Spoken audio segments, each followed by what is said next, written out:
ଜ୍ୟୋତିଷ ଶାସ୍ତ୍ରରେ ଶନି ମହାଗ୍ରହଙ୍କୁ ପ୍ରଭାବଶାଳୀ ଗ୍ରହ ରୂପେ ବିବେଚନା କରାଯାଏ। ଯଦି ବ୍ୟକ୍ତି ପ୍ରତି ଶନି ମହାଗ୍ରହ ଶୁଭ ଦୃଷ୍ଟି ପକାନ୍ତି ତାହେଲେ ସେ ଶୁଭ ଫଳ ପାଇଥାଏ ଓ ଯଦି କୋପ ଦୃଷ୍ଟି ପଡ଼ିଥାଏ ନାନାଦି ପ୍ରକାର କୁଫଳ ପାଇଥାଏ, ଯଥା ମାନସିକ ଅଶାନ୍ତି, ବ୍ୟବସାୟରେ ବାଧା ଓ ସ୍ୱାମୀ ସ୍ତ୍ରୀ ମଧ୍ୟରେ କଳହ ଓ କର୍ମକ୍ଷେତ୍ରରେ ବାଧା ଇତ୍ୟାଦି ମାନ ଦେଖାଯାଇଥାଏ। ଶନି ଗ୍ରହଙ୍କୁ ଶାନ୍ତ କରିବାକୁ ହେଲେ ଶନିବାର ଦିନ ମା କାଳୀଙ୍କ ମନ୍ଦିରକୁ ଯାଇ କିମ୍ବା ନଚେତ ନିଜ ଘରେ ପୂଜାର୍ଚ୍ଚନା କରିବାକୁ ପଡ଼ିବ। କାରଣ ଶନି ମହାଗ୍ରହଙ୍କ ଇଷ୍ଟଦେବୀ ହେଉଛନ୍ତି ମା କାଳୀ।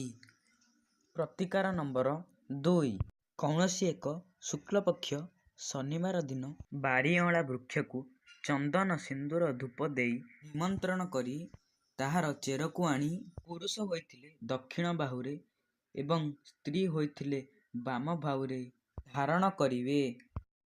ପ୍ରତିକାର ନମ୍ବର 3, ଶନିବାର ଦିନ କାଉଙ୍କୁ ଖାଇବାକୁ ଦେବେ ଏବଂ ଭିକାରୀଙ୍କୁ କଳା ବସ୍ତ୍ର ଦାନ କରିବେ।